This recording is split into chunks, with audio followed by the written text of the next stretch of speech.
recidivism or persistent offending behavior, they tend to be quite complex and interconnected and may include, limited opportunities to educational training, unemployment, mental illness, weak social bonds, institutionalization, limited housing and relocation options, hardening based on the experiences in the facility, unsevered gang affiliations, bounded rationality.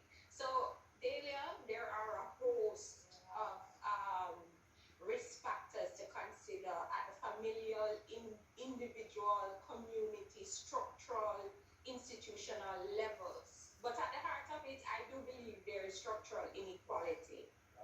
Do they do the same thing that they were charged for normally or no? Well, it depends on how you're looking at it or the purpose for which you are analyzing the data.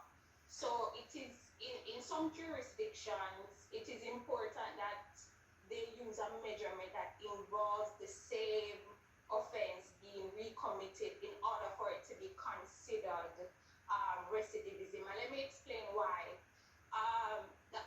There is an understanding that persons who go through the entire process, they will have exposure to rehabilitation intervention. So if it is that they were in there for larceny, for example, and they're exposed to the interventions and it's believed that they've experienced behavioral modification and they come out and they commit a different offense, then in some jurisdictions they don't want to, they will not consider that recidivism.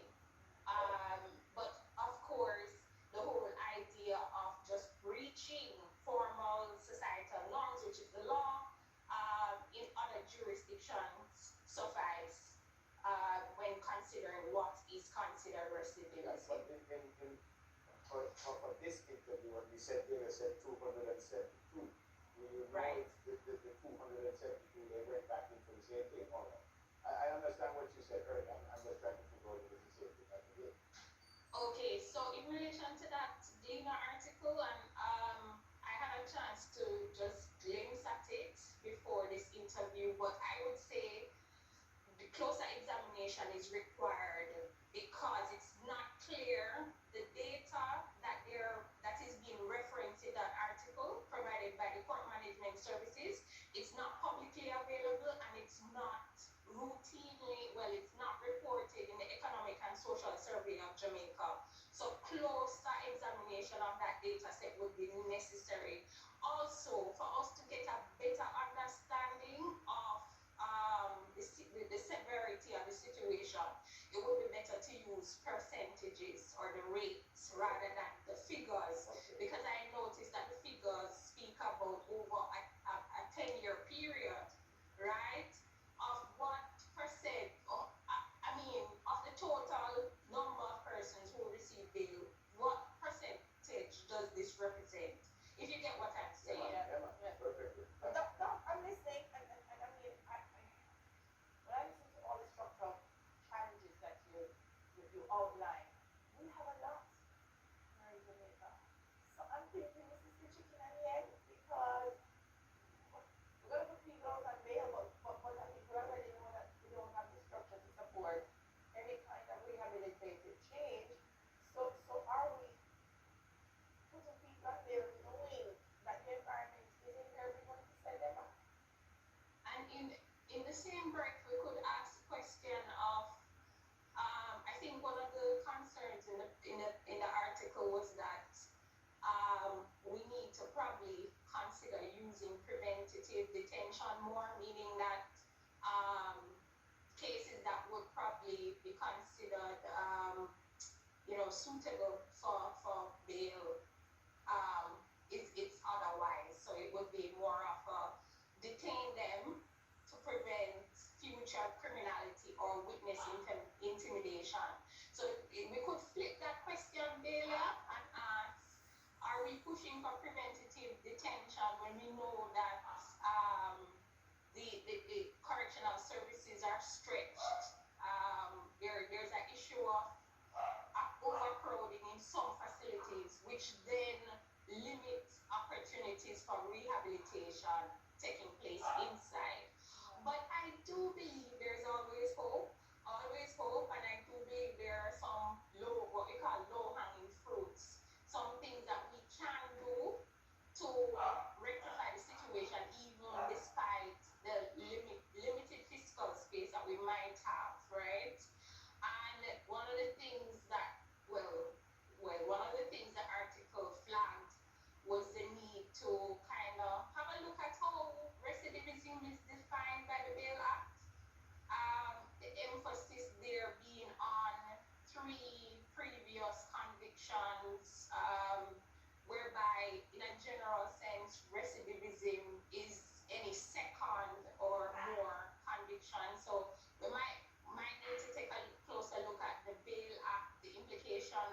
so many other things that we can do. For example, we definitely need to improve the treatment or increase witness participation in the Jamaican context. And from the court side of it, we the decisions made by the court to grant bail is based on the information placed before them. So ensuring that case files are complete is another way that we can probably look at addressing this issue.